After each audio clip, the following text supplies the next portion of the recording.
영화 유튜버 거의 없다와 잡스러운 연예가 함께하는 거의 잡스럽다 82회 2부 팟캐스트 버전 시작합니다. 네, 1부에서는 영화 남산의 부장들 이야기 했고요. 이제부터는 2부에서는 영화 뮌헨 이야기 다루도록 하겠습니다.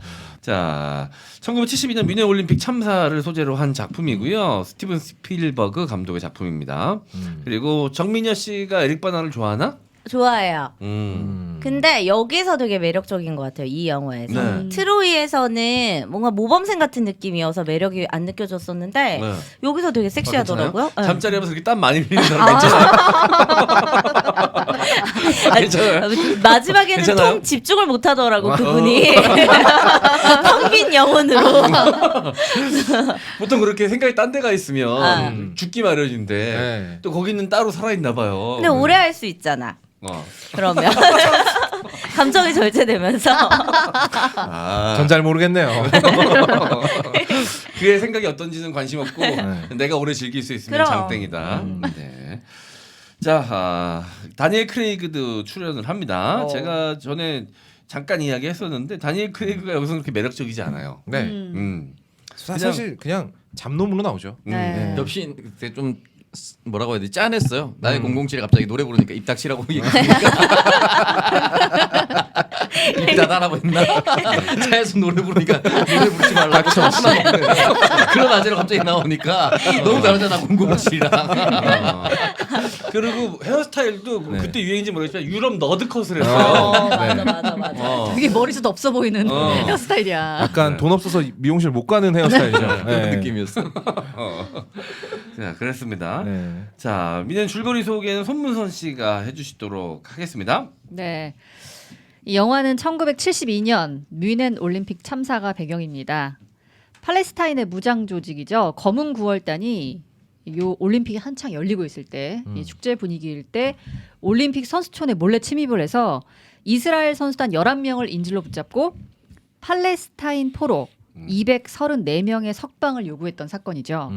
근데 어쨌든 결국 이스라엘 인질 전원이 다 사망하게 됩니다. 그래서 이스라엘이 열받았겠죠. 당시 이스라엘 수상인 골다 메이어가 눈에는 눈, 이에는 이다. 강경하게 나가야 된다. 라면서 이제 신의 분노라는 복수 작전을 계획하고요.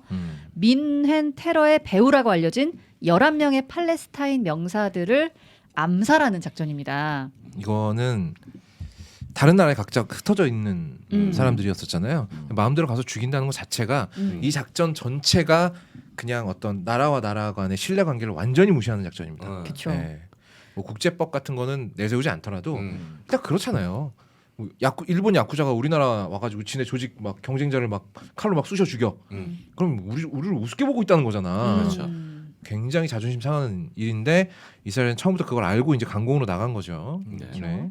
그래서 이 신의 분노 작전에 모사드 요원인 아브너라는 사람이 팀장으로 선발되는데 아브너가 바로 이제 에릭 바나고요.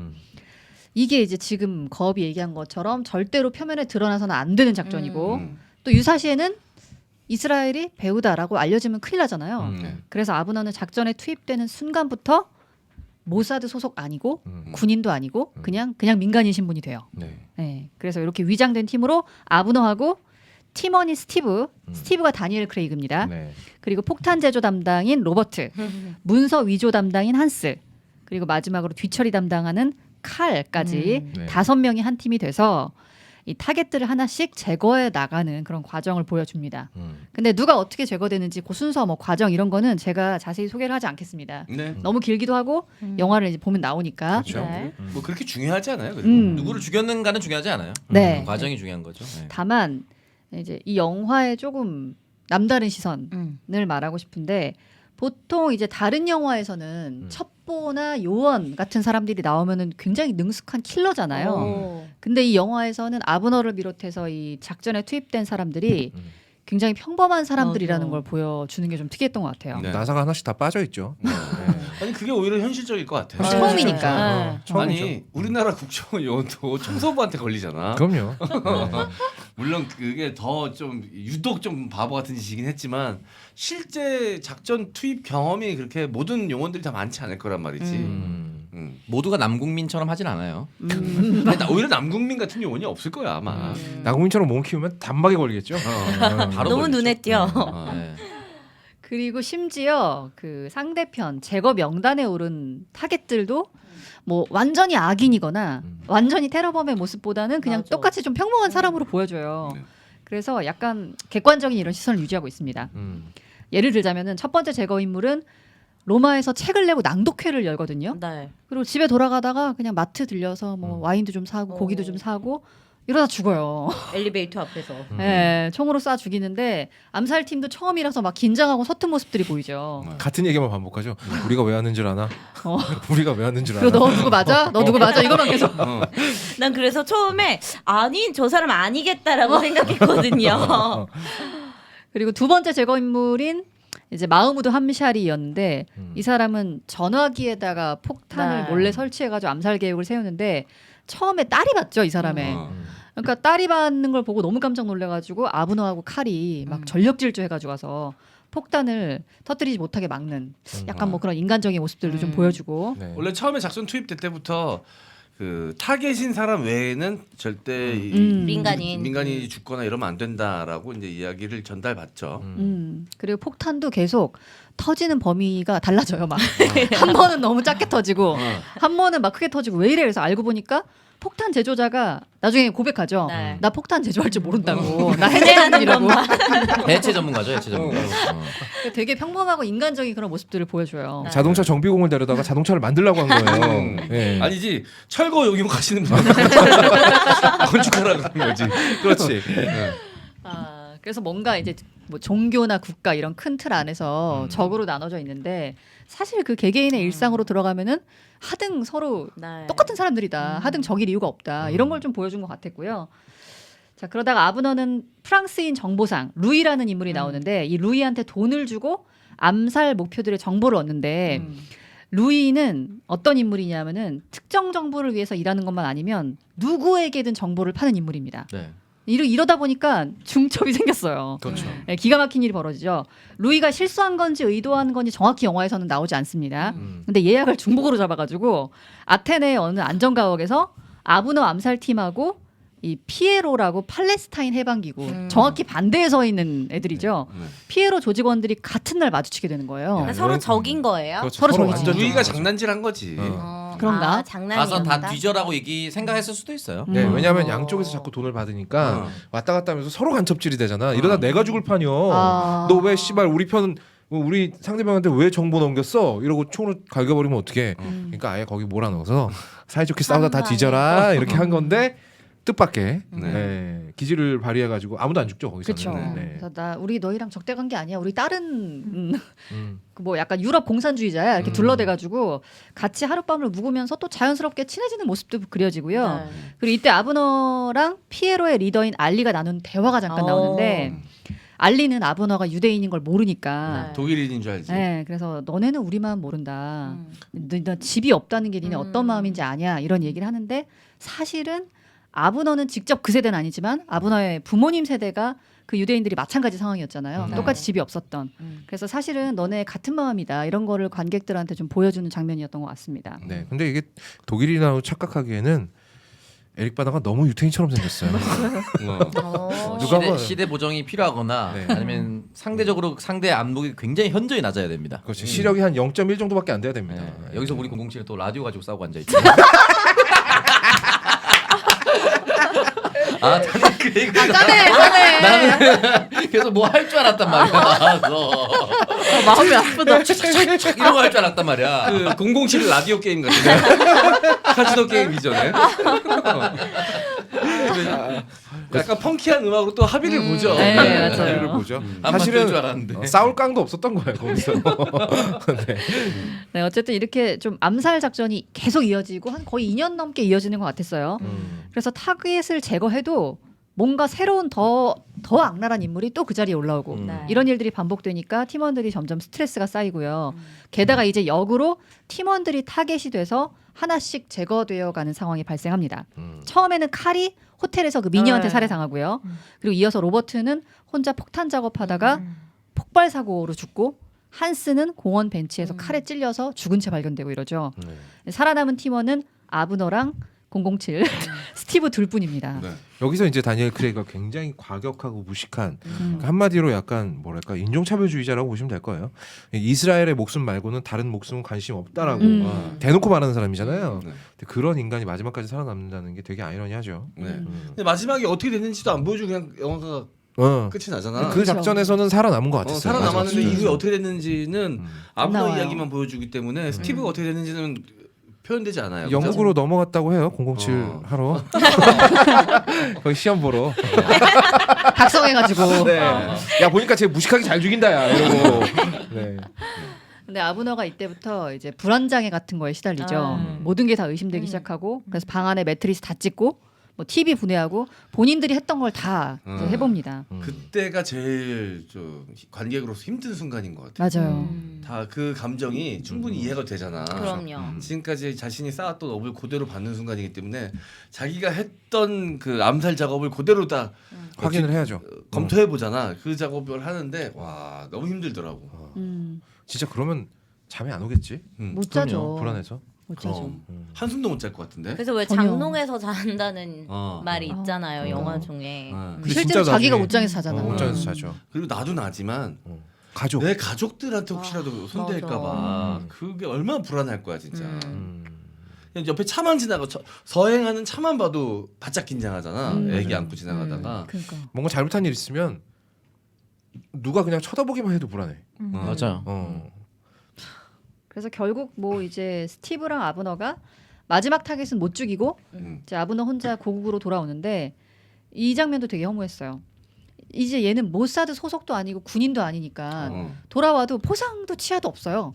그냥 상관이 고생했다 이러고 끝난 거예요. 어깨 한번 툭툭 쳐주고 이게 끝이라 그러죠. 너무 허무하고 장원 씨가 말한 것처럼 계속 불안에 시달려요. 그래서 결국 아내랑 미국에서 살게 되는데 어느 날 상관이 아브너를 찾아오죠. 모사드에 다시 들어오라고 하는데 이때 아브너가 상관한테 묻습니다. 자신들의 암살 목표가 타겟들이 진짜 뮌헨 테러의 배후가 맞았느냐라고 묻는데 상관이 얘기하죠. 테러랑은 무관한 인물들이었다. 그러니까 사실 되게 무의미한 짓을 하고 있었던 그러니까. 거고 세상 뻘짓이었던 거예요. 네, 대체 정말 누구를 위한 무엇을 위한 복수를 한 걸까 하는 회의감이 들었을 겁니다. 아브너는 복귀를 거절하고 영화는 끝이 납니다. 네. 그래서 상관이 이제 모사드로 돌아와라. 너희 집으로 돌아와라라고 얘기를 하니까 아그나 그러잖아요. 우리 집에 와서 식사나 하고 가시죠라고 얘기를 하니까 내 집은 여기다. 난 이제 돌아가지 않아. 내 집은 미국이야라고 이야기를 하면서 거절하는 장면이고 상관이 그것마저 거절하잖아요. 그렇다면 난 너랑 이제 밥 먹을 이유가 없다.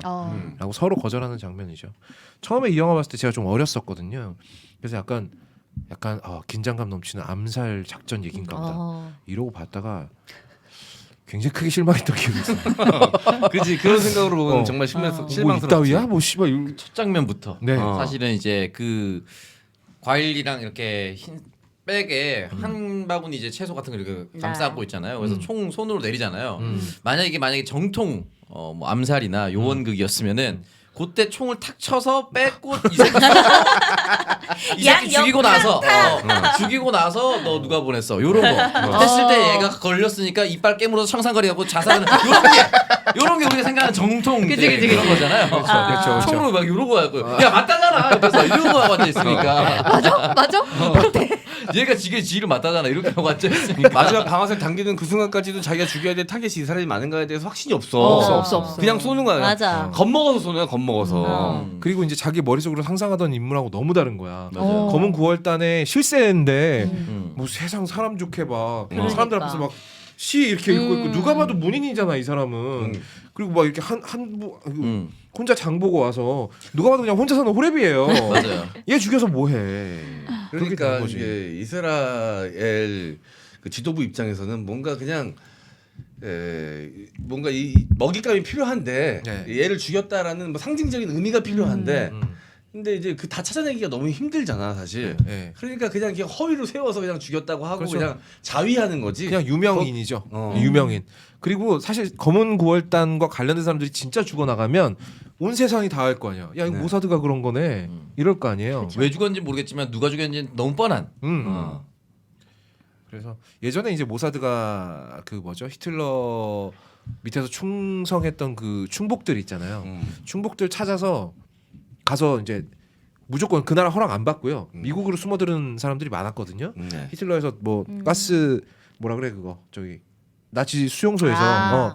거기서 이제 유태인들 많이 죽인 새끼들 네, 있잖아요. 네. 아우슈비츠? 아우슈비츠에서 그런 애들이 다 이름 바꾸고 얼굴 바꾸고 미국으로 숨어 들어와서 시골의 평범한 노인처럼 사는 경우가 되게 많았대요. 근데 모사드 애들이 끝까지 추적해서 다 잡아가지고 이스라엘로 왔대요. 아. 그 과정에서 미국이 엄청나게 격렬하게 아니 그래도 우리나라 사람을 데려갈 거면 우리한테 말을 해야 될 거 아니냐. 모사드가 끝까지 쌩까고 다 데려왔습니다. 죽은 새끼는 무덤 파헤쳐서 죽은 것까지 확인했어요. 아. 그 정도로 어떤 정말 그 뭐랄까 이스라엘의 모사드 하면 그런 지독함을 제일 먼저 떠올리거든요. 근데 이게 공식적인 그러면은 그 부대가 아니에요. 그러면 여기는 무장단체. 첩보 단체라고 볼 수 첩보단체 있죠. 우리나라의 국정원 국정원 같은 거예요. 같은? 네, 미국의 CIA 같은 거야. 네. 지금도 있어요? 네, 있죠. 있죠. 오. 네. 정보 굉장한 간첩. 정보력을 자랑합니다. 네.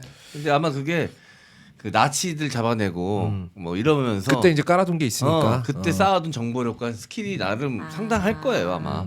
그렇죠. 네. 근데 이제 그게 갈수록 안 좋은 쪽으로 사용이 되니까 음. 모사드의 이미지도 점점 안 좋아지고 있는 거고요. 네. 스티븐 스필버그가 유태인이잖아요. 맞아요. 그러니까 헐리우드 영화계의 유태인 자본을 대표하는 인물이에요. 우리가 돈만 되는 게 아니라 우리는 스티븐 스필버그 같은 훌륭한 감독도 배출을 했다. 그리고 세계 흥행 순위 감독 아직까지 1위입니다. 네. 가장 돈을 많이 벌었어요 영화로. 워낙 영화를 진짜 많이 찍으셔가지고. 그리고 다 완전 울트라 슈퍼 초 히트했죠. 네. 찍은 영화마다. 네. 그렇네. 그래서 이 영화를 처음에 다룬다고 할 때 이건 분명히 양쪽에서 욕먹을 영화다. 이스라엘 편들면 팔레스타인이 완전히 막 정말 막 조리돌림을 할 거고 그렇다고 팔레스타인 편을 들 수도 없잖아. 조국이 그게 더 불가능하죠. 조국 이스라엘인데 그래서 근데 아까 앞에서 제가 남산의 부장들에서 우민호 감독이 중립적인 건 네. 약간은 비겁한 짓이다라고 말씀을 드렸는데 여기서 스티븐 스필버그가 중립을 지킨 건 비겁한 짓은 아니에요. 왜냐하면 가장 많이 욕을 먹는 방식을 택했거든요. 그리고 그것도 자기 조국한테 가장 많이 욕을 먹는 방식을 택했기 때문에 약간 결이 달라요. 이거는.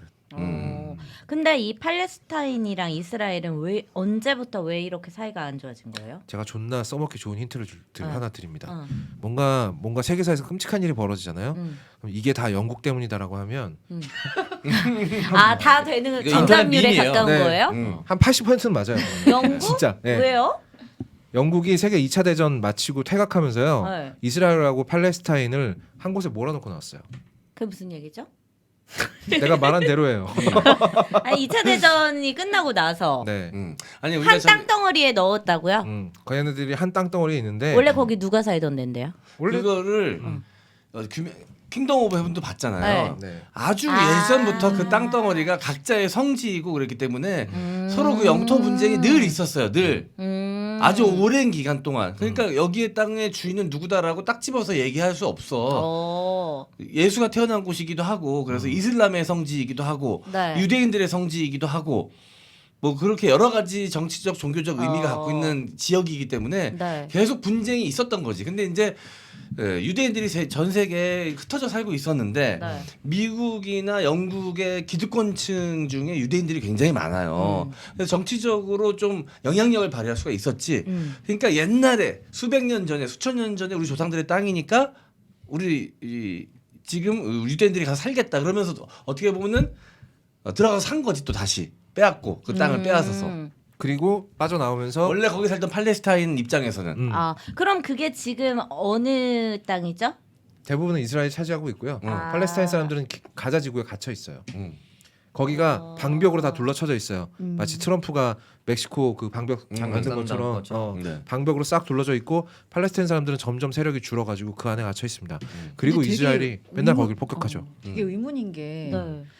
여기는 아니 여기가 되게 상당히 좋은 땅덩어리도 좁아 근데. 아니 그러니까 상당히 좋은 땅이라면은 옛날부터 그렇게 싸우고 뭐 서로 차지하려고 이런 게 이해가 가는데 사실 여기 좀 약간 불모지 느낌이잖아요. 사막이잖아요, 사막. 근데 왜 이렇게 옛날부터 이 땅을 놓고 싸웠을까? 그런 게 저는 그냥 예루살렘이 있으니까.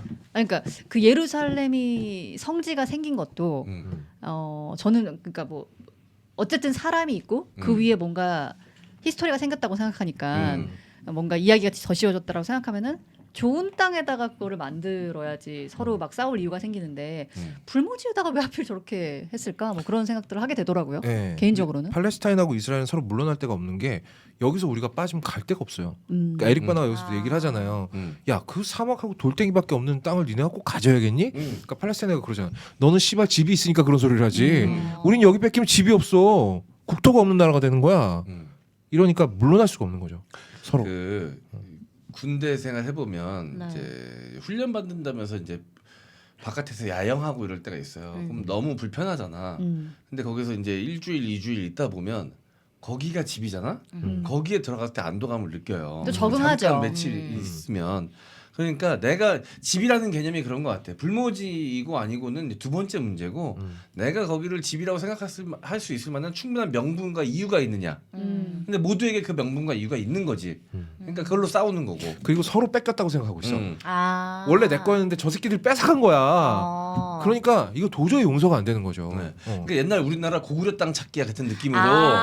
원래 저기까지가 어. 우리 땅이었어. 근데 이제 근데 이제 닭이 먼저냐 달걀이 먼저냐처럼 돼버린 거지. 근데 이게 영국 때문이에요. 영국 결국 이게 영국이 저기 뭐야 근데 갑자기 이거를 정민이한테 설명하고 영화 얘기할 시간 없이 다 지나가겠는데? 사실 끝났어. 모르는 분들 많으실 잠깐 거예요. EBS 같은 느낌 조금 있었어요. 자 궁금하신 분들은 저기 토큐멘터리 전쟁사 그거 있잖아요.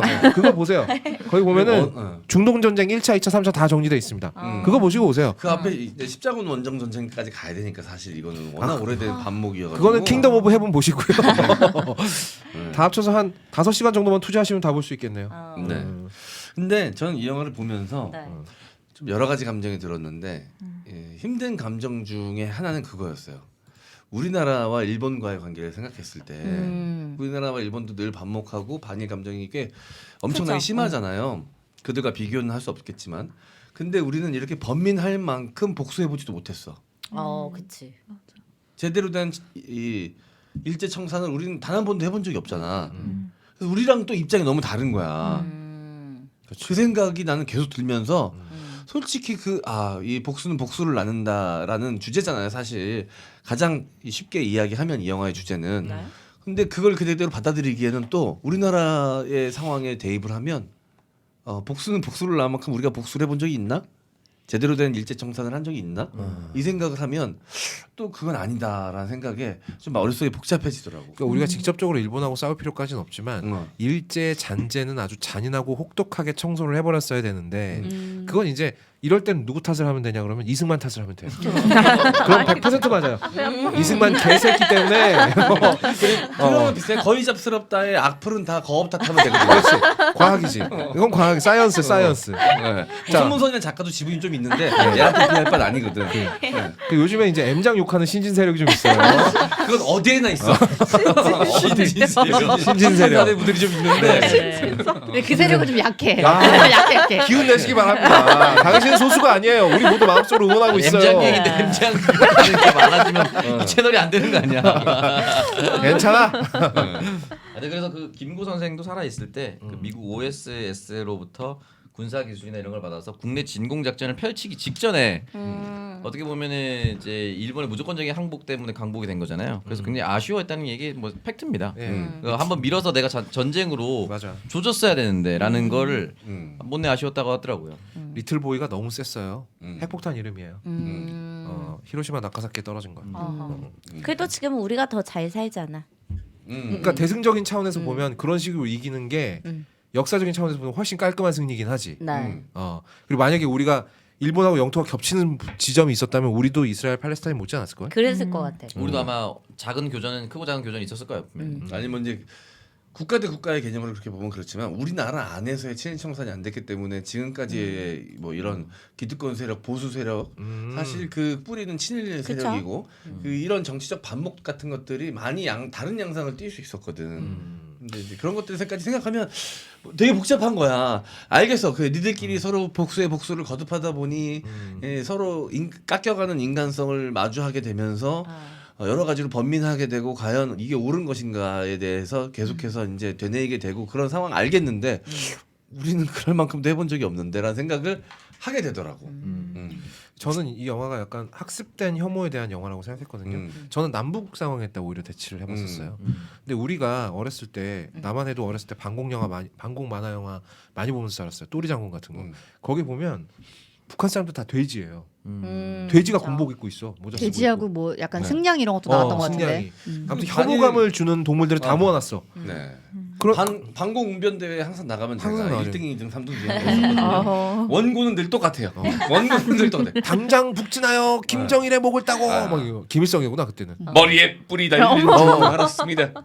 엉덩이에 꼬리가 달린 줄 알았습니다. 변사 아니냐 그거?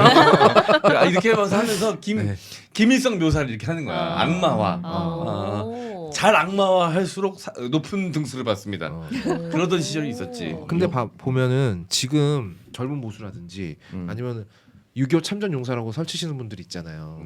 6.25 참전 용사분들이 제대로 참전을 하신 분이 지금 살아계시면 100살이 넘었거나 90대 후반이에요.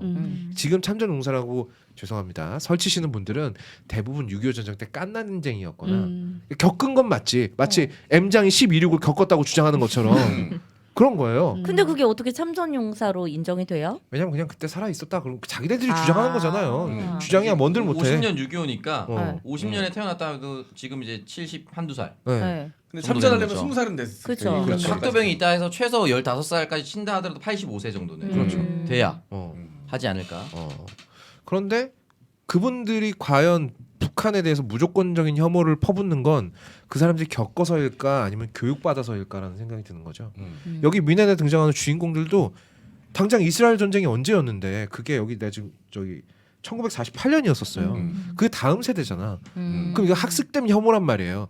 그 다 학습된 거야. 저 새끼들이 우리 거 뺏어갔어. 원래는 우리 거였어. 우리 성지였어. 저 새끼들 다 몰아내야 돼. 이거 다 배운 거란 말이죠. 그래가지고 영화에 보면 엄마를 만났을 때 아브너가 엄마를 만났을 때 아브너는 상당히 회의감도 느끼고 혼란스러운데 네. 엄마는 굉장히 단호하게 그치. 얘기하잖아요. 그쵸. 조국을 위해 나라를 잘했다고. 위한 일은 어떤 일도 좋은 일이다 이렇게 말하잖아요. 그래서 결국은 이 학습된 혐오를 서로 반복하면서 계속 피폐해져 가는 거죠. 그런 게 얼마나 무서운가를 다른 사람도 아니고 유태인 출신의 스티븐 스필버그가 했다는 게 영화사적 의의가 있습니다. 네. 실제로 그러면 욕을 많이 먹었겠네요 존내 처먹었죠. 유대인들한테. 아마 큰 용기를 스티븐 스필버그 입장에서는 네. 큰 용기를 내지 않았을까. 이거 근데 찍기 그런 위해서. 생각도 들지 않아요? 스티븐 스필버그 정도 입지였으니까 가능한 깔래면 까봐 약간 이런 느낌으로 했을 근데 수도 이미 있다. 신들러 리스트 찍고 난 다음에 욕을 하도 쳐먹어가지고 그때 아마 내성이 좀 생겼을 거야. 신들러 리스트 이유잖아 이게. 그렇죠. 그쵸. 네. 뭐 개봉 일자로 따지면 12년 후네요. 네. 그 사이에도 영화를 많이 찍었으니까. 네. 그래서 그 중간에 라이언 일병 구하기 같은 거 찍었나? 물타기 미국 바라스. 기대게. 확 빨아주고 기대게. 그냥. 씨발. 근데 뭐 스티븐 스필버그 정도면 이 양반이 완전 정신 나가서 재미없는 영화를 찍지만 않으면 네. 그래도 항상 쉴더들이 있어요. 그렇기 때문에 큰 걱정은 아닌데 리들리 스콧, 스티븐 스필버그 제가 이 두 감독 존경하는 이유가 이겁니다. 리들리 스콧도 팔레스타인과 이스라엘 세력을 동등하게 바라보는 영화를 찍었죠. 우리가 다뤘던 킹덤 오브 헤븐. 그리고 스티븐 스필버그도 그 영화를 찍었습니다. 본인이 유태인임에도 불구하고 그래서 창작자가 이 정도 깡따구는 있어야 된다라고 봐요 저는. 네. 네. 알겠습니다. 그 인상적인 장면이 몇 장면 있죠. 일단 그 여자 킬러 가서 복수하는 장면. 네. 그 장면 너무 잔인하더라고요. 잔인한데 그 네. 여자 배우의 대사가 네. 뭐라고 썼지? 나의 이런 장점이 있는데 죽일 어. 거야. 포텐셜이라고 하죠. 그래서 내가 네. 들고 있으면 옆에 있는 새끼를 죽여. 일단은 장점이 뭔지 확인해야지. 그러니까 뭐 생각 내 이성을 했다. 죽이긴 죽일 건데 지금 당장 죽여야 되겠어? 라고 007 정도는 한번 얘기해야 되는 거 아닙니까? 이거는 너얘 창사 좀 미숙한 거고. 야 제발아 살려달라고. 그 옆에 두 명 있었어. 그래서 야 내가 그런다고 너를 살려줄 거. 포텐셜이 좋더라고. 그런데 같이 애들 똑같은 생각해가지고 동시에 쏘고 여자만 살아남는 거. 마지막에 들어온 새끼가 뭐야? 왜 죽는 건데? 그 여자가 그 전에 이제 호텔 바에서 네. 에릭 바나나를 유혹하죠. 근데 누가 봐도 너 너무 티나게 너무 욕하잖아요. 티나게 아. 만난 지 얼마 되지도 않았는데 그래. 내 얼마 방에 되지도 않은 게 아니라 한 1분 됐나? 만나자마자 지금 피곤하고 내일 일찍 일어나야 돼서 귀찮으니까 그냥 바로 내 방으로 가자. 아, 씨. 보통 남자 입에서 나오는 대사거든요. 어. 그거는. 근데 제가 네. 항상 입버릇처럼 얘기하지만 음. 예쁜 여자가 나에게 접근할 땐 네. 뭔가 다른 걸 원하는 것이다. 죽을 것 같아서 한번 가보고 싶잖아. 왠지 나는 안 죽일 것 같고. 그래가지고 칼한테 경고했는데도 야 바로 경고했잖아. 저기 여자 조심해라. 아주 중요한 교훈이에요. 연애를 많이 해봐야 됩니다. 그런 여자를 걸를 수 없는 그렇지. 그 무지함은 어. 연애 경력이 부족하기 때문이에요. 그러니까. 칼은 누가 봐도 연애 경력이 부족해 보이잖아. 근데 정말. 에릭 바나는 올라가서 그래서 자다가 악몽 꾸고 다시 내려오잖아요. 되게- 왜 또 내려간 거야? 자다가 그 어. 발기가 안 죽어가지고 깬 거야. 고통스러워가지고. 새벽? 그냥 잘나는데 도저히 안 되겠는 거야. 그러니까 너는 왜 아니, 나는 내려온 근데 건가? 다시 내려서 찾은 장면에서 너무 공감됐어. 아 내가 사실은- 유원진만 아니었으면은 네. 이런 생각했을 거야. 사실은 칼의 방에 간 거죠. 그지. 네, 사실은 칼의 방에 간 맞아. 건데 그 근처에서 그 여자 향수 냄새가 나니까 그런 거였고 아니 뭐 바에 가서 한번 아니 밑에 찾잖아. 내려갔어요. 그랬는데 테이블 닦고 있었잖아. 그렇게 그렇다고 해줘 그냥. 바에 한번 갔어. 발정난 이랬더니 칼이 걱정돼서 바에 네, 갔던 겁니다. 그렇죠. 네네네. 네. 아니 근데 이 사람들 중에 에릭 바나 말고 다른 멤버들도 다 이렇게 칼골 났을 것 같지 않나요? 응. 네. 그치. 내가 다들 봤을 다- 때 스티브 바로 스티브 바로 아니에요? 스티브는 바로. 바로 여자가 입 열기도 전에 바로 가실까요? 이랬을 거야. 눈빛만 보고 바로 갔을 거고. 네. 오히려 그 뭐죠 폭탄 제조업자 있잖아요. 네. 그 사람은 자신감이 없어서 안 갔을 것 같기도 해요. 어. 음. 소심해서 살아남을 것 같기도 해요. 근데 칼이 여기서 죽은 칼이요. 뒤처리 담당이라는 게 너무 웃기지 않습니까? 처음에 자기 소개할 때 그러잖아요. 걱정하는 게 내 직업이라고. 어. 그런 새끼가 씨발 처음 본 여자랑 떡치다가 뒤진 거 아니야. 못했을 가능성이 더 높죠. 네. 옷만 벗겨놓고 죽였을 확률이. 근데 참 스티븐 스필버그가 이런 장면 정말 가감 없이 보여줍니다. 맞아. 성기가 그대로 보이잖아요. 네네네. 네. 응. 진짜 현실감이. 그냥 너무 적나라해가지고 음. 뭐 야단 생각은 전혀 추워도 안 들어. 일도 안 되죠. 네. 그냥 그 잔인함만 부각이 됐던. 맞아요. 여자 죽인 장면도요. 여자 죽이는 장면도. 깜짝 놀랐습니다. 그 처음에 탁 총을 맞고 난 다음에 구멍만 살짝 뚫려 그거 있고 어떻게 그런 거예요? 원래 그럴 걸? 그게 총이 구경이 생각보다 이게 이렇게 쳐서 치는 쏘는 총이었잖아요. 네. 그러니까 당연히 어떤 총알의 피탄 속도나 이게 당연히 저속탄이었겠죠. 어. 그러다 보니까 이게 뒷부분이 뚫려서 피가 퍽 터지는 게 아니라 말려 들어간 거죠. 그래서 피가 좀 나중에 터진 거겠지. 이건 그냥 추측이지만. 처음에는 막 이렇게 와서 그 고양이 한번 만지고 이러는데 그 시간이 그러니까. 야, 내가 깜짝 놀랐어요, 진짜. 오금이 저리지 마. 내가 총 맞은 것 같은 느낌이 드는 연출이었어요 거기서. 예. 그리고 그 여자는 솔직히 죽이기 좀 너무 아깝긴 했어요. 그래. 죽이지 마. 혼자 속으로 그랬다니까.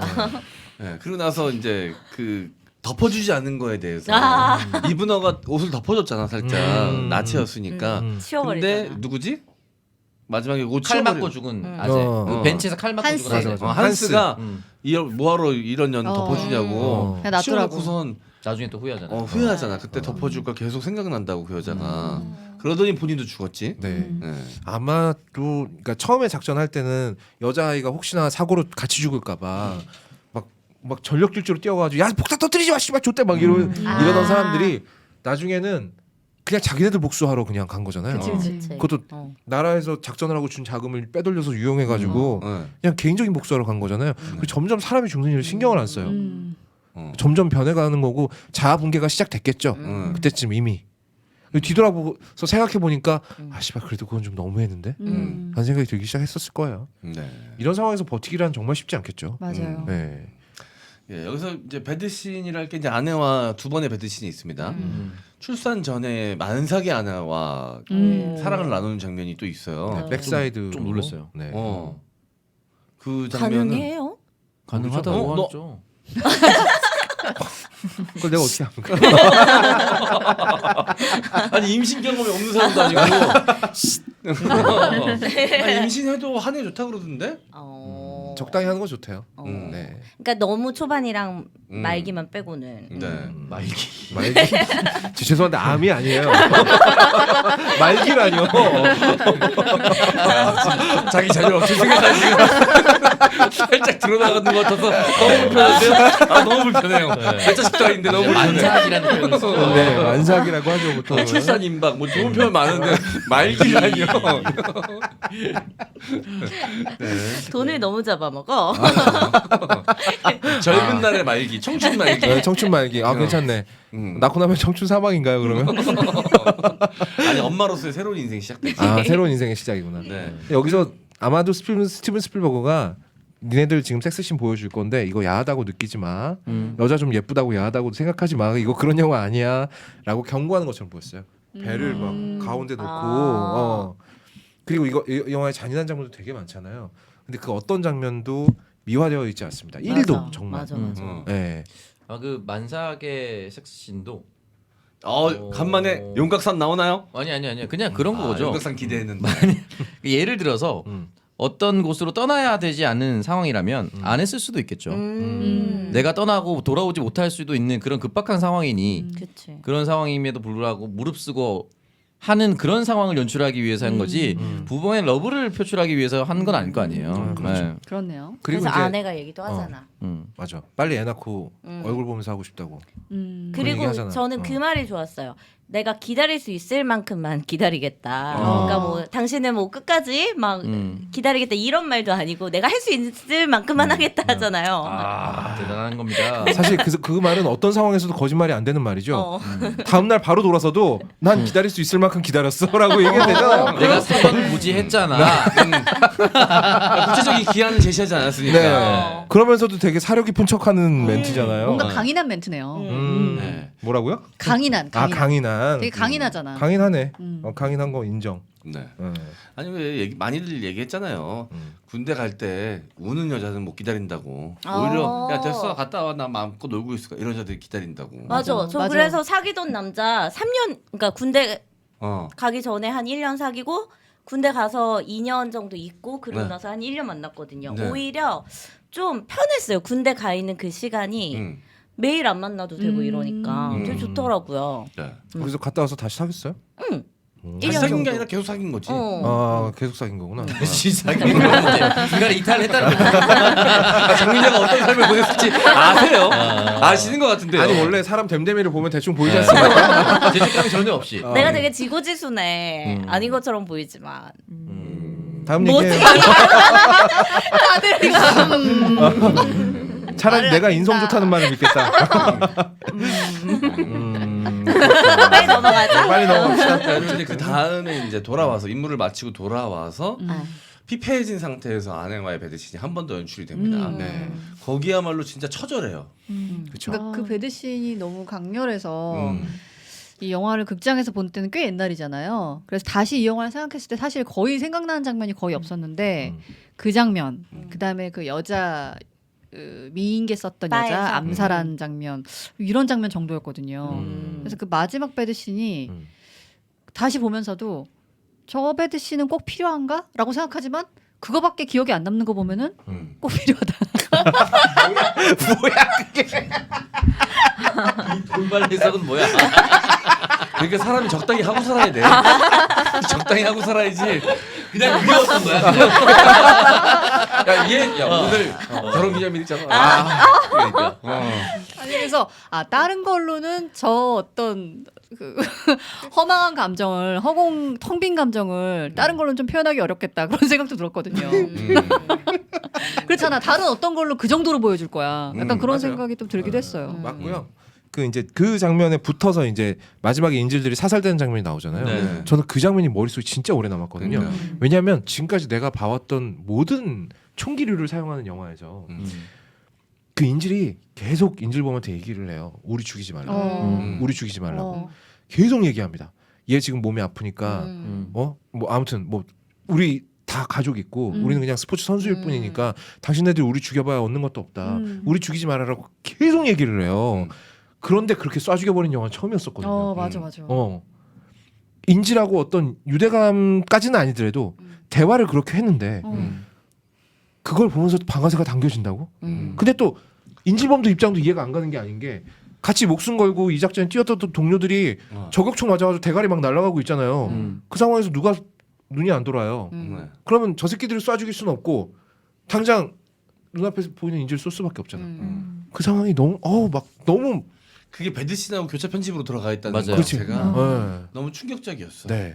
그리고 얘기하셨듯이 힘들고. 계속 누군가를 죽일 때 앞에 그 사람과의 어떤 교감을 꼭 보여주잖아요. 그렇지. 예를 들면은 피아노 치는 그 딸의 모습과 눈 마주치며 웃는 모습을 보여준 다음에 어쨌든 그 딸의 아빠를 죽인 거니까. 그리고 그 어디죠? 아테네? 네, 거기서 그 단체들이랑 만났을 때도 되게 긴 대화를 하잖아요. 맞아요. 그러고 나서 죽여야 된다는 그런 되게 비극적인 상황을 계속 보여주더라고요. 그러니까 이 관객들로 하여금 가장 이 배우 주인공들 거기 출연 나와 있는 배우들하고 동일한 감정을 느끼게끔 하려고 그런 연출을 한 것 같아요. 맞아요. 네. 그 과정이 약간 길고 지루하죠. 근데 그 좀 그렇죠. 과정이 이 영화의 에센스입니다. 그 과정이 없으면 007이랑 별로 다를 게 없어지거든요. 그러니까 꼭 들어갔어야 되는 장면이라고 생각하고요. 저는 이 영화 볼 때마다 굉장히 많이 아픕니다. 네. 이게 진짜 그 마지막에 그 에릭 바나의 심정이 뭔지 너무 알 것 같아요. 왜냐하면 이 사람은 필사적으로 자기가 한 일에 대해서 합리화를 해야 돼요. 정당화를 시켜야 되고 그렇지 않으면 제정신으로 살 수가 없어. 그러면 정당화시키는 가장 좋은 방법은 뭐야? 비명에 죽어간 내 동포들을 생각하는 거잖아요. 그래 그걸 당한 사람들의 복수니까 나는 해야 될 일을 한 거야라고 스스로 생각하지만 마지막에 그것마저 무너뜨려 버리잖아요. 사실은 걔네들 검은 9월단하고 별로 상관없는 애들이었어. 그 씨발 뭐 한 거야 도대체? 그러니까 허무함을 쌓아가는 과정이 마지막 후반부에 나오는데 그 공항에 내려서 군인들이 이제 기다리고 있잖아요, 2명이. 네. 그럼 너는 군인 직급도 없고 이렇게 얘기를 하면서 사실 네가 뭐 했는지 잘 몰라. 근데 뭐 고생했어 뭐 이런 식으로 얘기하고 태우고 가잖아요. 내가 뭘 했는지 모르는데 그냥 축하만 받는 거예요. 그게 되게 허무한 거지. 뭐 국가 영웅이 된 것도 아니고. 그리고 이제 배 나온 아재가 와서 그냥 한번 안아주고 끝나는 것 자체가 그리고 마지막에 끝나서 녹음기 틀어놓고 네가 뭐 했는지 약간 취조하는 듯이 그런 것만 남기려고 하니까 그냥 빡치고 나간 거지. 정보원 누군지 밝혀라. 네. 얘기만 계속하지. 그러니까 프랑스 내가 정보원. 분명히 국가를 위해서 뭔가를 했는데 내게 돌아온 건 하나도 없는 것 같은 느낌인 거죠. 개인이 가질 수 있는 가장 큰 허무함이었던 것 같아요. 게다가 그 일을 하기 위해서 생판 처음 본 사람한테 방아쇠를 당기는 일까지도 불사했건만 뭐 꽃다발 같은 걸 원하진 않았겠죠. 다만 이제 제대로 된 인정을 받기를 원했는데 사실은 그게 전부 뻘짓이었고 이스라엘 정부도 그러니까 마지막에 주인공이 가장 불안해하는 건 모사드가 자기를 죽이지 않을까라는 생각. 그런 의심을 했죠. 내 선에서 정리하고 털어버리려고 그러는 거 아니야 이 새끼들? 왜냐면 충분히 그럴 수 있는 새끼들. 꼬리 자르기 충분히 할 수 있지. 그게 어떻게 보면 합리적인 생각인 거죠. 애초에 그 사람의 기록 자체를 삭제했기 때문에 네. 모사드가 와서 얘만 죽이면 그치. 우리가 죽이지 원래 않았다. 어. 우리가 기록이 없는 사람이다. 하면은 그냥 이건 미제로 끝날 수밖에 없는 거죠. 누군가는 의심을 하겠지만 이스라엘 시켰겠다고 의심을 하겠지만 이 사람 공식적인 모사드 기록이 없으니 얘만 죽이면 모든 건 다 미궁으로 끝나는 거예요. 그렇지. 네. 거기다 얘네가 작전하다가 또 죄 없는 러시아인도 죽였잖아요. 네. 맞아요. 가운데 있다가 그러다 보니까 러시아 마피아도 얘네 찾고 있고 러시아 정부도 찾고 있고 누가 죽였는지 알 게 뭐야? 죽여버리면 끝나는 거지 그냥. 근데 그 프랑스 정보원 루이랑 네. 그 아버지라고 부르는 파파. 그 사람들은 뭐예요? 그냥 이 진영 논리 없이 그냥 정보만 주고 파는 그냥 돈 받고 파는 정보 조직이지 그냥. 네. 그럼 그 정보 판매 파파는 그래도 이 주인공을 좀 걱정했던 건 맞는 걸까요? 그 아버지가 그러잖아요. 자기가 원래 레지스탕스 출신인데 네. 알고 보니까 내가 그 드골 정부한테 좋은 일만 했다더라. 두 번 다시 나는 정부를 믿지 않기로 했다라고 그게 암시하는 거구나. 어. 네. 그러니까 자기 자신, 과거의 자기 자신을 보는 것 같은 느낌이 들었던 거지. 자기도 레지스탕스로서 프랑스 정부를 위해서 그 젊음을 다해서 목숨을 걸고 싸웠는데 정작 나중에 모든 게 다 끝나고 나서 보니 내가 했던 행동은 무엇일까라는 번민과 뭐 이런 것들 회의에 빠져서 딱 보니까 얘 나 젊었을 때랑 똑같네. 그래서 나 자기한테 아빠라고 부르라고 하는데 네. 자기 아빠 있는데 나 아빠 있는데 뭐라고 아빠라고 부르냐고 그러잖아. 거기에 또 감동해. 이 정도면 너 새끼 이 정도면 뭐 이런 느낌. 내가 봤을 때 그때 바로 빠빠 그래서 죽여버렸어. 같이 좀 새끼. 그 파파를 값싼 비유를 하면은 타짜의 너구리 같은 존재예요. 나는 돈만 받으면 돼요. 양쪽으로 그냥 돈만 받으면 이제 돈만 받고 해주는 거고 마지막에 그 여성을 알려주는 이유도 야 우리랑 관계 없어. 우리 장사 계속 해야 되는데 우리한테 총구 겨누지 마. 요건 거지. 칼이 죽었을 때 너네가 이제 이 여자 시켜서 한 거 아니냐? 뭐 정보 흘린 거 아니야? 이런 오해 받을 수 있고 내가 노출될 수도 있고 내가 죽임을 당할 수도 있으니 우리가 아니야. 그냥 공짜로 알려줄게. 한데 그 대사로 치죠. 너네가 의심받을까 봐 그런 거 아니냐고. 그런 식으로 얘기를 하죠. 되게 근데 과연 이 사람 그러니까 되게 긍정적이죠. 그나마 이 파파라는 사람은 명분 있는 전쟁을 하던 사람이에요. 명분 있었지. 레지스탕스니까 당연히 나치와 맞서 싸운 사람이니까 당연히 명분 있죠. 그럼에도 불구하고 결국 최대 아웃풋은 이거인 거예요. 그 이후로 그 사람 많은 사람들이 죽어 나갔을 거고 그나마 살아남아서 아 내가 뻘짓을 했구나라고 깨닫고 하는 일이 이거잖아요. 그렇지. 그리고 사실 자식들한테도 네. 어떻게 보면 좀 인정을 못 받는. 그러니까 여기도 역시 허무한 것이고 그리고 에릭 바나가 계속 요리를 하잖아요. 되게 직접적인 비유죠. 왜 에릭 바나는 사실 요리를 해서 다른 사람들을 먹여 살릴 수 있는 손인데 근데 그 손으로 총을 쏴서 사람을 죽이고 앉아 있으니 이게 얼마나 병신 같은 짓이냐라는 정말 스티븐 스필버그다운 너무 쉬운 비유였다. 처음 직관을. 알았어요. 너무 쉬운 비유인데.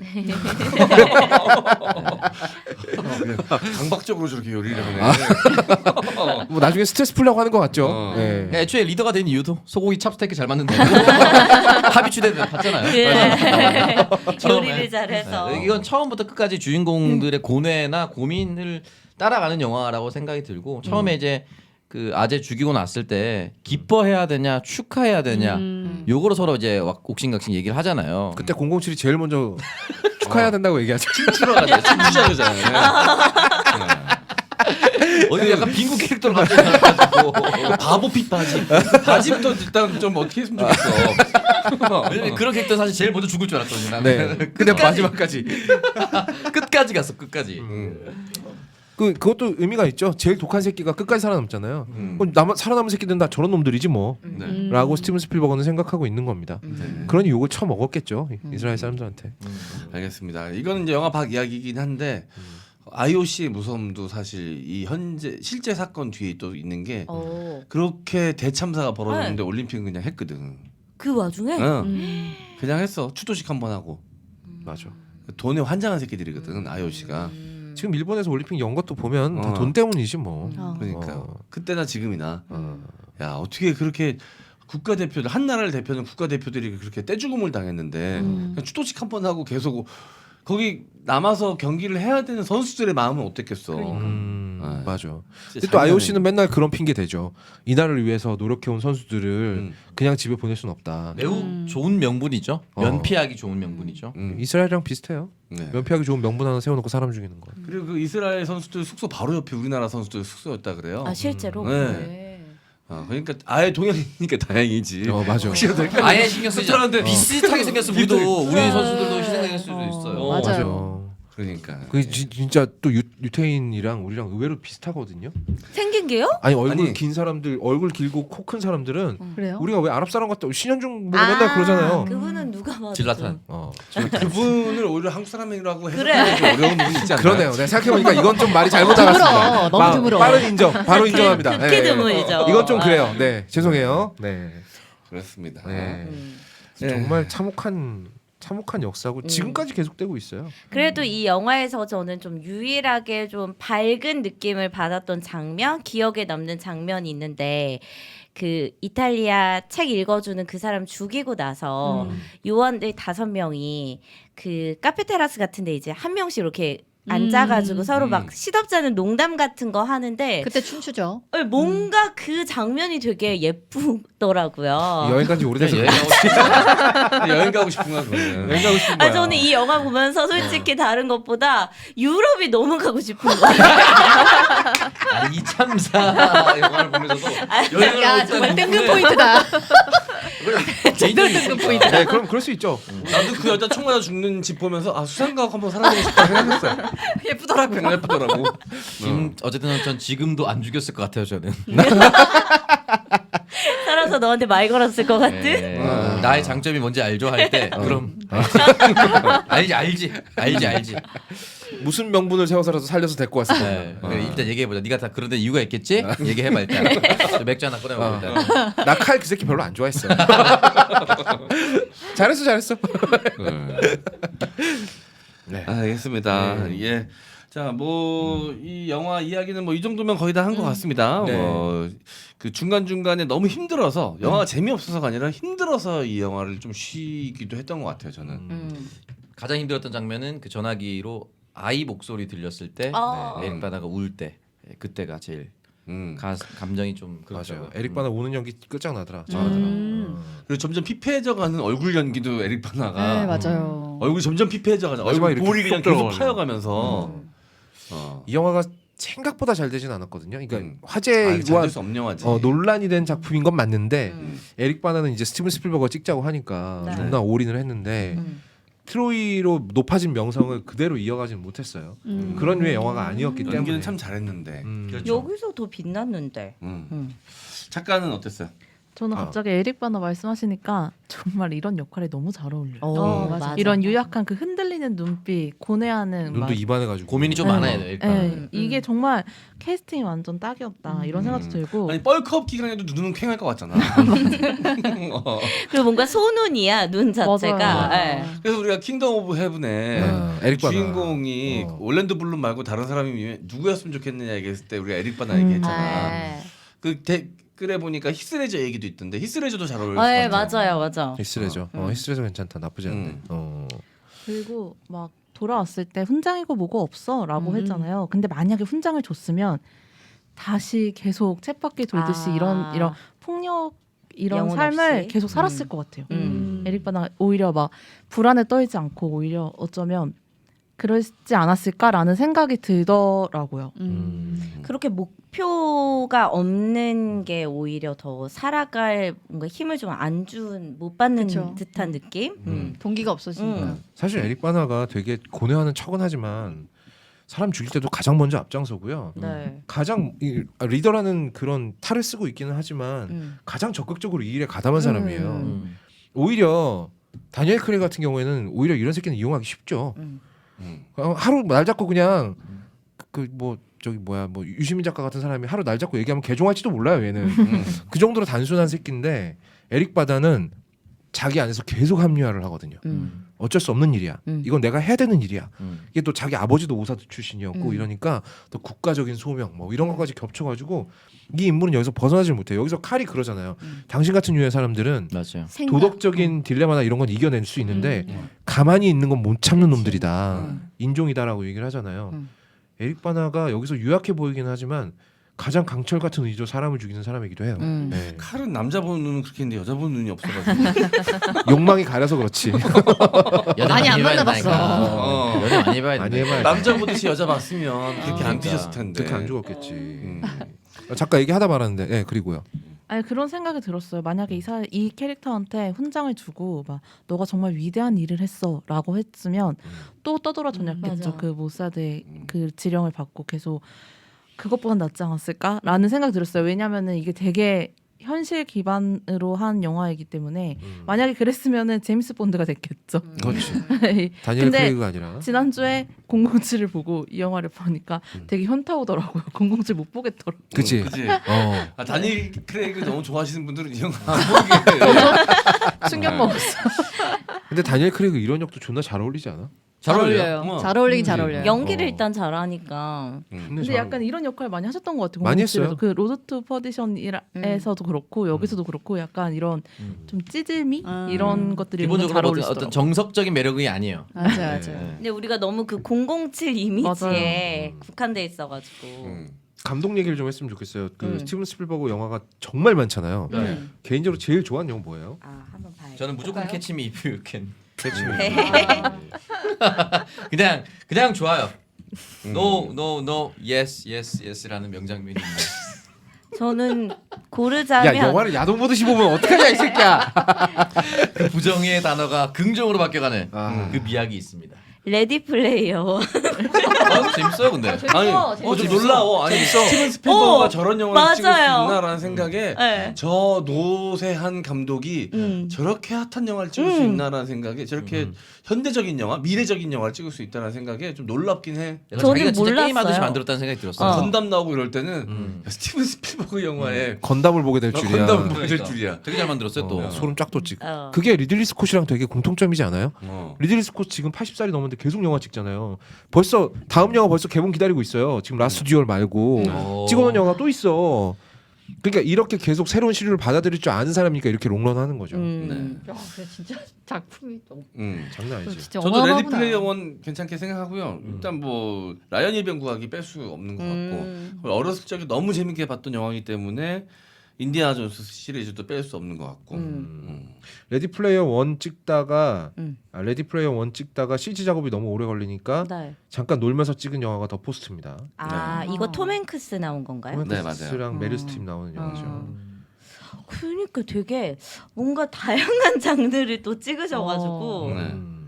그러니까 주라기 공원 시리즈 진짜 사랑했던 어렸을 때 시리즈입니다. 어렸을 맞아요. 때 너무 사랑했던 시리즈입니다. 극장에서 천재가 보면 맞죠. 사실 머릿속에서 이런 아이디어가 창의력이 진짜 마르지 않고 이 나이에도 계속 나올 수 있다는 구현할 수 있다는 것도. 예. 맞아요. 그리고 조스도 70년대 영화인데 네. 봤는데 막 재미없다라는 생각은 안 들더라고요. 지금도 재밌어요. 이 영화. 그 전설의 그 영화 배경음악 남겼잖아요. 빠밤 요거. 네. 그렇죠.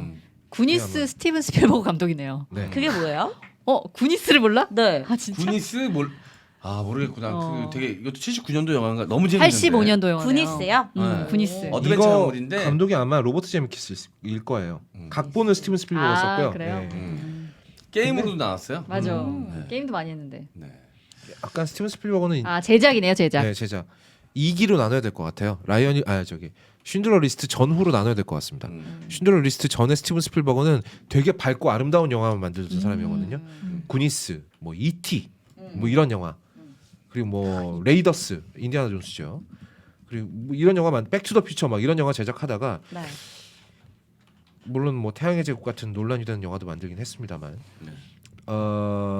쉰들러 리스트를 만들고 나서 영화 전체가 색이 좀 약간 변한 것 같아요. 그 다음부터는 좀 더 사실에 집중하기 시작했고 저는 개인적으로 스티븐 스필버그 최고 영화는 E.T.라고 봐요. E.T. 사랑하지 않을 수 없는 영화지. 아 최고죠. 이티는 좀 빼야지. 솔직히 너무 번외인가? 이티는 그리고- 빼고. 그럼 캐치미 이프 유캔으로 와요. 미안한데 그럴 순 없어요. 라이구로 가야 되지 않겠어 너는? 라이구. 라이고 가- 라이언 일병 구하기. 네. 아 근데 좋은 영화 너무 많다. 전 터미널. 주라기 공원도 갈래요. 응? 주라기 공원 갑니다. 주라기 공원. 그래요? 네, 주라기 공원. 터미널도 좋아요, 터미널. 터미널도 좋죠. 아 터미널 좋죠. 그럼 어쨌든 캐치미 이프 유캔 제일 좋은 거네요. 아니 레디 플레이어와 자, 여러분들도 좀 투표해 주세요. 네네네. 이게 무슨 의미가 있냐 싶긴 하지만 네. 스티븐 스필버그의 나의 최애작은 무엇인지 댓글로도 베스트 남겨주시면 5 한번 하시죠 그냥. 베스트 네, 5. 다음에. 베스트 궁금하다. 파이브. 그냥 어. 오랜만에 다시 보는 맛도 있을 것 같고. 각자 베스트 5를 써주시면 저희가 그것도 한번 집계 취합해서. 가능한지 네. 네, 또 보고 집계 가능하면 해가지고 저희 의견이랑 또 반영해서 이야기 나눠보면 또 재밌을 것 같아요. 이게 워낙 작품이 많으니까 뭐 하나 얘기하기가 좀 그러네. 캐치미 이프 유 캔을 아직 우리가 안 해서 조만간 합시다. 이것도 좋죠. 좋아요. 영화. 좋은 영화 영화. 재밌어요. 네. 네. 사기꾼 특집. 매력적인 사기꾼 특집. 아또 그럼 한국 영화 고르는데 또 빡세지겠다. 도둑들 나오는 거 아니에요? 그러면? 도둑들을 했죠 저희가. 아. 범죄 재구성할까요? 그것도 괜찮아. 범죄 재구성. 거기가 괜찮죠. 사기꾼 얘기니까. 네. 매력적이진 않지만. 네, 알겠습니다. 총평하고 마무리하도록 하죠. 네. 자, 창석 씨부터 해주세요. 네. 재밌었고요. 어쨌든 첫 번째 암살이라고 해야 됩니까? 어쨌든 살인 장면에서 이 영화는 이제 어떻게 전개될 것인가가 너무나도 잘 나왔던 장면이었다라고 볼 수가 있고요. 개인의 감정을 따라가는 영화. 그리고 의미에 집중했기 때문에 오히려 다른 생각을 많이 할 필요가 없었던 것 같아요. 그런 면에서 아까 저희가 1부 오프닝에서 말씀드렸던 2부 오프닝이 아닌 1부 오프닝에서 말씀드렸던 단조로움이나 지루함을 느낄 수밖에 없는 영화. 근데 저는 뭐 이런 걸 좋아하니까 그냥 저냥 봤고 그런 감정을 별로 안 좋아하시는 분들은 진짜 단조롭고 지루하다고 느낄 수 있을 것 같습니다.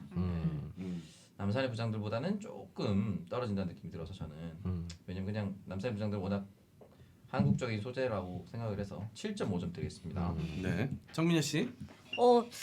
저는 그러니까 007 시리즈는 진짜 딱 오락 영화잖아요. 네.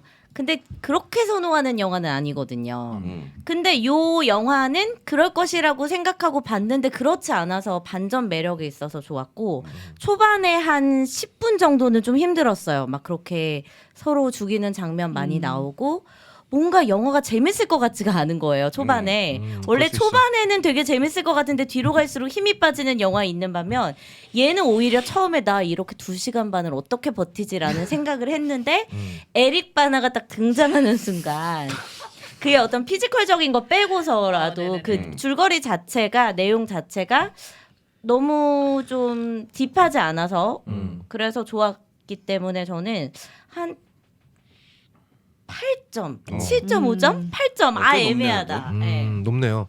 에릭 바나가 하고 나온 착장 어땠어요? 아 의상이요? 그때 그 시절 아, 지금 별로였어요. 레트로라고 많이 돌아오잖아요. 그때 그 패션들. 빵모자 같은 거 아니 그 헌팅 캡은 말고 네. 그냥 착장 같은 거 있잖아요. 이렇게. 그냥 벗었을 때가 제일 예쁘던데. 초치기간 한다 진짜. 괜한 질문을 했네요, 제가. 예. 왜요? 그 옷이 예쁘다고 생각하셔서? 야, 이 질문 에릭 바나의 자체가 몸 이제 레트로하기보다는 클래식이죠. 네. 전통적으로 사랑받는 몸이에요. 네. 근데 그렇습니다. 왜냐면 외모 자체가 영국 신사 같은 느낌이 아니니까 저는 좀 의상이랑 좀 안 맞았던 것 같아요. 아, 그래요.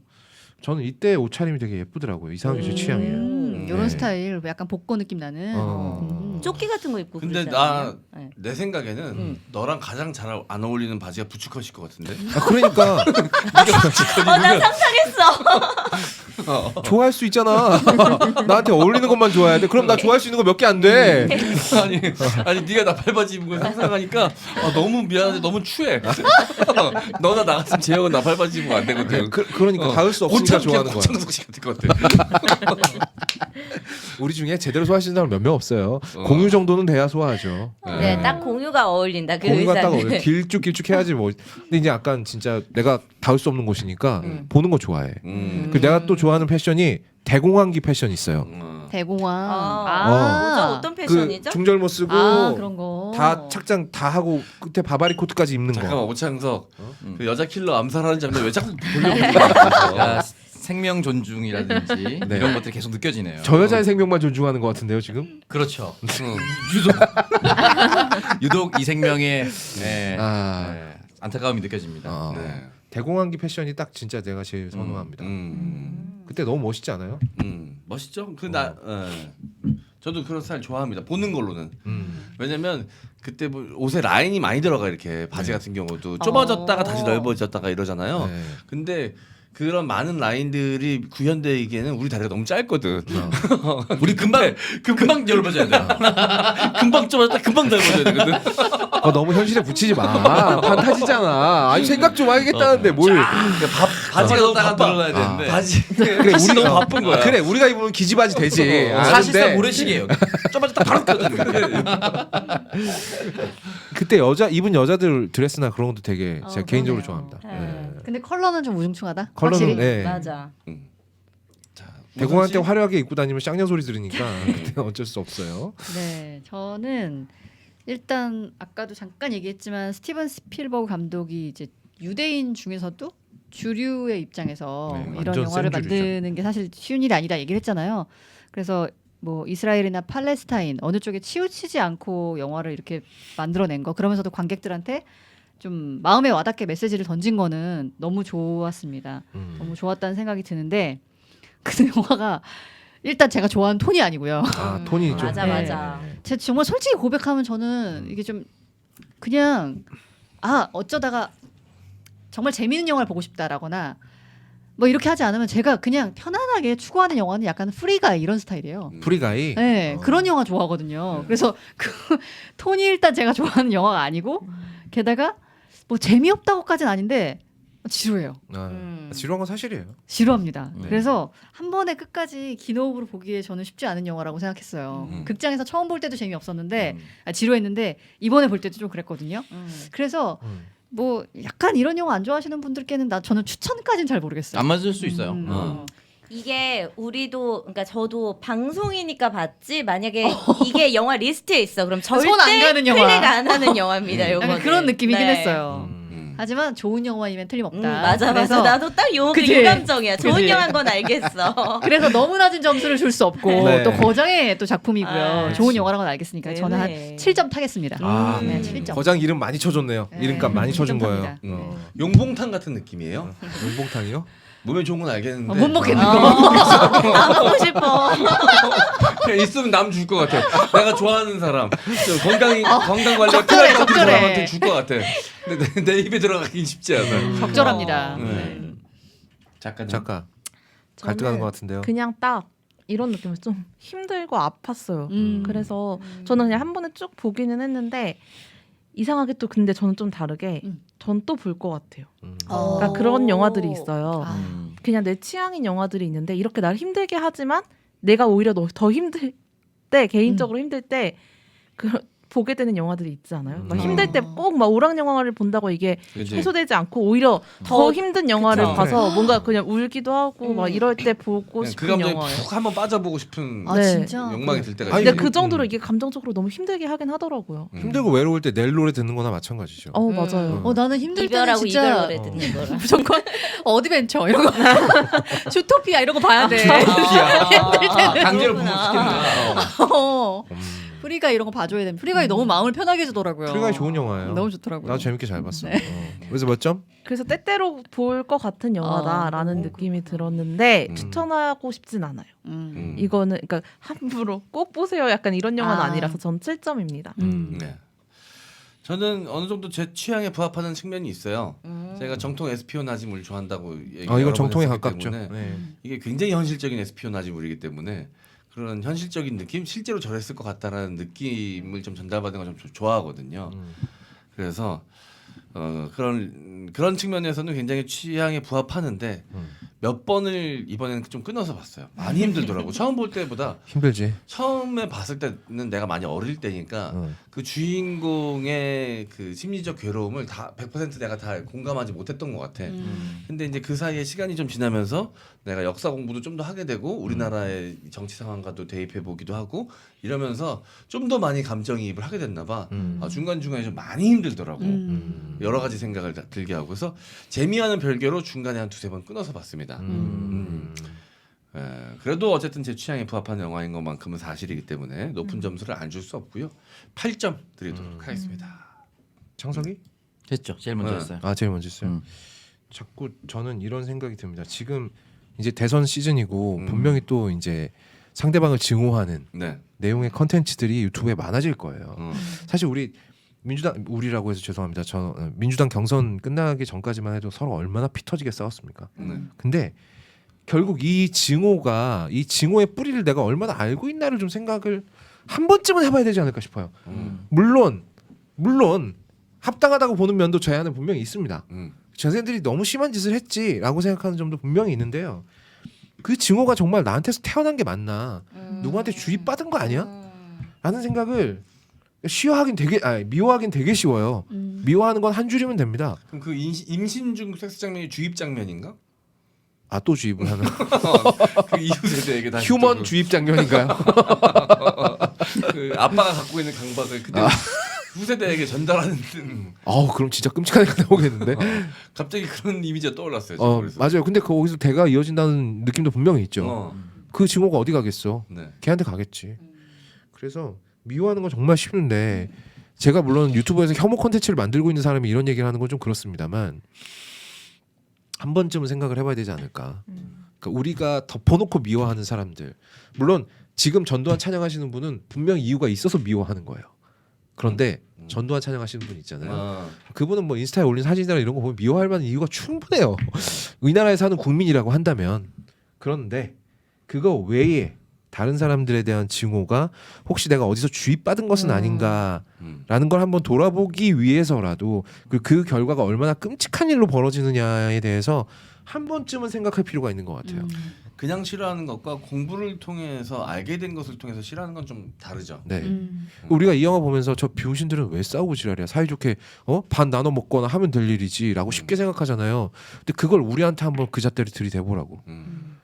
그러려면 좀 통찰하는 영화 감상 또 있어야 될 것 같아서 저는 이 영화를 추천드립니다. 한 번씩 보고 다 같이 괴로워합시다. 그리고 내가 저 짓을 하고 있는 건 아닐까를 한번 생각해봤으면 좋겠어요. 그래요. 솔선수범하기 바랍니다. 그리고 저는 이런 불편한 영화들을 너무 좋아합니다. 작가는 가끔 볼 것 같다 그러죠. 저는 한 달에 한 번씩 봐요. 이런 유의 영화들 너무 좋아하기 때문에 저는 높은 점수 드릴 수밖에 없고요. 사실 저도 자주 봅니다. 네. 그렇다고 해서 무식하게 높은 점수를 줄 수만은 없는 게 이거 우리 얘기가 아니잖아요. 네. 그러니까 저도 한 8점 정도면 적당할 것 같아요. 네. 하지만 권해드립니다. 한 번씩 보시길 바래요. 네. 알겠습니다. 네. 이 신념이라는 게 사실 참 오묘한 것 같아요. 그 신념이라는 거를 잘 갖게 되는 성격이나 기질을 가진 사람들이 있어요. 있어요. 어떤 생각하기 싫어하는. 사람? 종교에 잘 빠지는 사람이 아. 연애할 때도 잘 빠지고 어딘가에 그냥 잘 빠지고 그게 신념이라고 잘 믿는 사람들이 있어. 아. 그런 사람들이 좀 잘 이용당하기도 하고. 이용하기 제일 쉬운 존재들이죠. 네. 예. 근데 그렇지 않고 똑같은 신념이라도 자신이 충분히 공부하고 따져보고 알아보고 파악한 후에 객관적 분석 후에 신념을 갖는 것과 그냥 습관적 신념을 갖는 건 분명히 다른 문제인 것 같다는 생각이 좀 완전 다른 듭니다. 문제죠. 이경규 씨가 그러잖아요. 무식한 사람이 신념을 가지면 제일 무섭다고. 네. 뭐 이경규 씨가 처음 한 말은 아닙니다만 네. 이경규 씨가 한 말처럼 전해져 내려오긴 하는데 네. 전적으로 동의해요. 근데 네. 모든 면에 신념이 없는 사람은 어때요? 그러면 차라리 뭐가 더 안전하죠. 나빠요? 걔는 안전해. 그렇구나. 걔는 위험해지진 않아. 그렇구나. 그냥 가짜나지지 위험해지진 개인 않아. 상은 봤을 땐 불쌍하지만 나한테는 위협적이지 않으니까. 남한테 피해만 안 끼치면 되겠네요. 저는 제가 좀 약간 신념에 안 빠지는 스타일이어가지고. 네. 갑자기 임혜정 기계가 생각나네. 애인- 다음 주에 나오니까. 네. 네네네. 생각난다는 거. 걔는 1부 때하고 2부 때하고 생각이 다르고 2부 안에서도 초창기 때와 끝날 때 생각이 다르거든요. 그러니까 처음에 분위기가 쓱 욕하는 분위기가 처음에 싹 돌아서요. 너무 재밌었어요. 이러고 있다가 끝날 때쯤 되면 많이 아쉬웠어요. 아 그렇구나. 저번 방송 한번 들어봐요. 주인공 몸에 따라서 또 평이 많이 달라지고. 네. 네네. 아 신념이 있기는 있네. 네. 주인공 그 몸 신념은 확실해. 확실해. 네.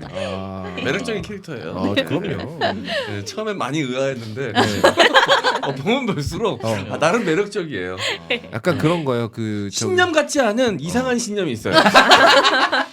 신념이 아니어야 성립되는 신념이죠. 그렇죠. 약간 왜 엉덩이 긁고 나서 냄새 맡듯이 인기캐는 계속 보고 싶어요. 야, 엉덩이 냄새 비유를 왜 그러냐? 엉덩이 냄새 비유를 하냐? 시작해서 엉덩이 냄새 비유를 하냐? 길티 플레저 같은 거라는 거죠. 유식하게 뭐 얘기하냐? 없어. 안 어울려. 더러워. 안 어울려. 그건 하지 마. 하지 마. 예. 죄송합니다. 아, 인기캐 진짜 좋아합니다. 아니 다들 인기 좋아해요. 잠깐만 무시하고. 진짜 임기행자만 나오면 시간방을 엄청 떠요. 장난 아니야. 완전 칼든 망난이 돼가지고 인기캐 한마디 한마디를 다 썰어요. 사람 봐가면서 그런 거 아니야. 이쁜 년들 짜증나. 그래 얼마나 솔직하고 매력적이야. 서로 써라 그래. 그래. 정민이 봤을 때는 귀 죽은 듯이 있잖아. 무서운 누나들 귀에 앞에서 또 눌려가지고 그러고. 귀에 눌려가지고 쨍하고 있단 말이야. 아 오늘 작가가 왜 이렇게 말이 없나 했더니 정민이였구나. 오늘 정말 이면적 공부 다 하고. 아니 이상하게 2주에 한 번씩 몸이 안 좋아요. 매주가 아니라 어떨 때 아플까요? 그렇지. 격주로 아파. 자, 그리고 아마 작가랑 임혜정이 동갑이어서 또 편한 것도 있어. 동갑이라면 또 빡쳐한다. 자기 빠른이라고. 어쨌든 비슷한 나이 또래여가지고. 총각 맞지 그러면. 제가 다를 뿐이지 뭐. 학번 다릅니다. 야, 너도 보면 이끈이랑 그렇잖아.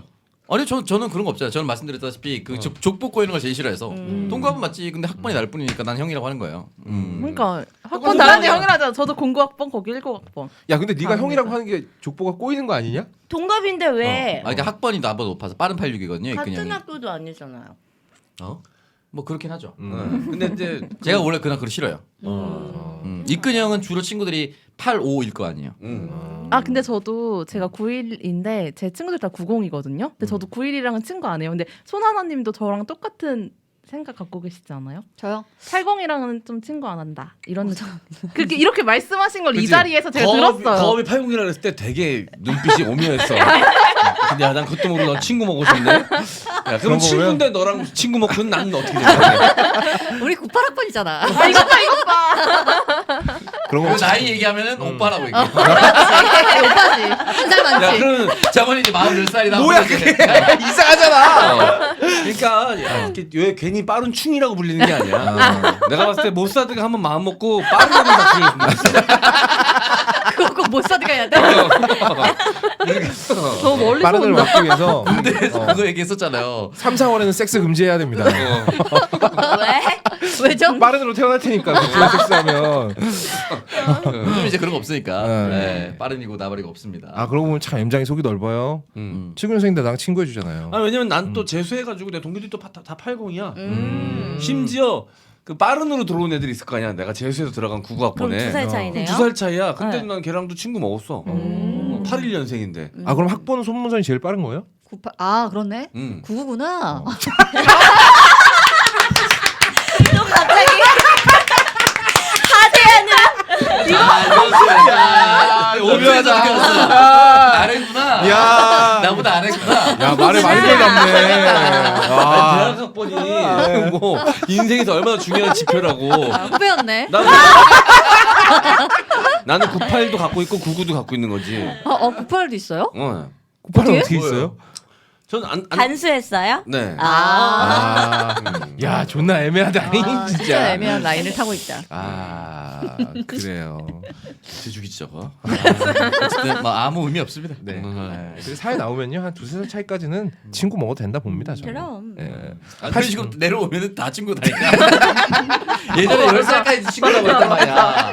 제가 86이거든요. 그 위에 네. 세작형. 네. 동영이 형이 76입니다. 네. 10살까지 친구라고 해서 막 말로하라 이렇게 얘기하는데 네. 태우 형이 66년생이에요. 태우 씨가. 이거에서 말로해야 된다고 태우 형한테 내가 술자리에서 가끔씩 뭐 태우 형 장난도 치고 했거든요. 우리 아버지가 56이야. 계속 올라가. 계속 올라갑니다. 이런 식으로 따지면. 야 그렇구나. 다 친구네. 다 친구예요. 친구의 친구는 친구거든. 친구의 친구는 친구지. 아 친구 친구는 사랑하지. 그러니까요. 네. 완전 이러면 친구가 너무 많아집니다. 알았어요. 그럼 뭐 문선이 누나라고 부르지 뭐. 근데 나한테 누나 소리 듣는 거 그렇게 유쾌한 경험은 아니다. 최진봉 교수님이 우리 아버지랑 친해졌어요. 그래가지고 진짜로? 똥화도 하고 그래. 우와. 이게 친해지면 갑자기 그 우리 아버지한테 형이라 그럴까봐 형님이라고 할까봐 내가 최진봉 교수님한테 형님이라 그러는데 최진봉 교수님이 우리 아버지한테 형님이라 그러면 나는 우리 아버지한테 큰 형님이라고 했거든.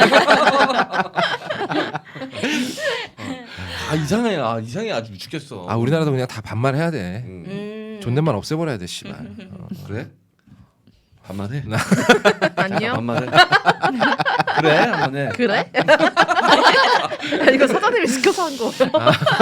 야, 시켜도 끝까지 안 할 수 있잖아. 내 말 잘 들었다고. 근데 마스크가 진짜 크다. 그거 그냥 레귤러 사이즈야. 깜짝 난 놀랐어 지금. 잠깐 난 그거 정민이 애기 기저귀인 줄 알았어. 창석이가 이번 할로윈 때 입는데. 이 정도는 충분히 들어가. 싹 빼는 거. 진짜 아니 이게 커진 거지 원래 크진 않아. 나 이거 샀거든. 오. 야. 갖다 끼니까 그렇게 안 커 보이네. 네, 그러게. 근데 벗어놓으니까. 희한하네. 이상하게 내가 줄 머리에 알았네. 걸친 것들은 다 그렇더라고. 안경도 벗어놓으면 사람들이 존나 크대. 안경도 벗어놓잖아. 벗어봐요. 벗어봐요. 우와 3D 극장에서 쓰는 거예요? 줄줄 내려가잖아. 한쪽에 빨간색 한쪽에 파란색 들어가 있을 것 같잖아 왠지. 모자도 써서 벗어놓으면은 썼다 벗어놓으면 우와 이거 뭐예요? 뭐예요? 모자다. 모자드. 다라인 줄 알았다. 알겠습니다. 자 오늘 방송 쓸데없는 얘기로 마무리 짓게 되네요. 자 2부 여기서 마무리하고 저희는 다음 주에 또 인사드리도록 하겠습니다. 하루 두알 고업 아재양을 날리자. 룩백. 감사합니다. 안녕. 안녕. 안녕.